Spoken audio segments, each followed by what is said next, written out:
Let's be better humans, nasa cover photo mo tapos hater ka? Lakas mo ya! Teka, baka kilala mo lang ako at lagi kang nanonood pero hindi ka pala nakapollow sa page. I-follow mo na yan. Isa lang, ayaw pa. So ayun, nandito na tayo sa pang 800 at isang araw ng isang game kada araw.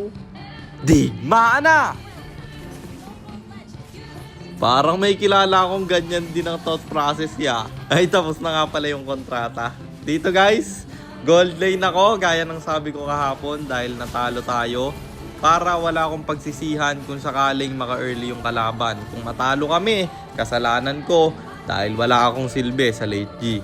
Dito Layla yung kalane ko at ginank ng Nolan kaya siya'y mabibigyan at dagdag ko lang mid, XP at gold lane kami dito. Naghahanap kasi ako ng core na utility pero wala pa akong makita. Kaya kung ikaw, core user na palo, PM mo na sa akin ang profile at win rate mo. Baka ikaw na ang makasama namin ni Mark. Yung hindi lang maarte at yung gusto ring mag 100 win streak ng 1 game per day. Naisip ko lang kasi na kaya kami nahihirapan dahil wala ring humaharap sa amin. Lahat kami damager. Walang magse-set or walang magche-check boost kaya sobrang hirap rin talagang manalo.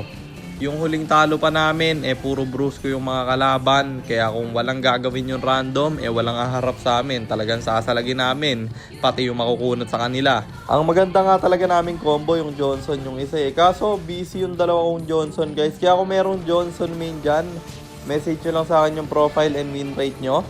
Baka kayo na yung isama namin bro. Sobrang daya rin kasi noon yung ako yung sasakay sa late game. Tapos Kadita muna yung sasakay sa early. Kahit nga walang sakay yung Johnson sa early. Gank lang ng igank yung kalane ko. Kasi hindi rin masyadong sanay si Mark pag sumasakay siya sa Johnson. Mas gusto niya mag-isa lang siyang gumagank, nakaka-boost siya ng maayos. At hindi inaasahan ng kalaban na nandun siya. Lalo na pag driving yung Johnson, dalawa yung iisipin nyo, no?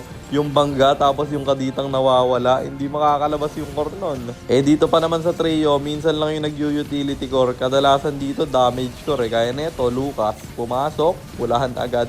Nung early, ang lakas ng Lucas nila na to guys, nahihirapan kami, hindi rin makaretre yung core namin. Pero umabot na yung late game, syempre ako nang bahala dyan at mukhang irerekta na namin to. Bagsak kasi yung 3, magiging 4 pa at isa na lang yung dedepensa. Unggoy yung natira, kaya kami nag-tower na at natapos ang laban. Kaya panalo, ulit tayo.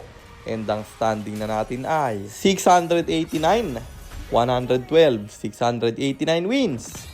And 112 losses. At para naman sa mga bago lang at hindi pa nakakaalam, ang ginagawa po nating content tuwing 9 PM ay 1 game per day.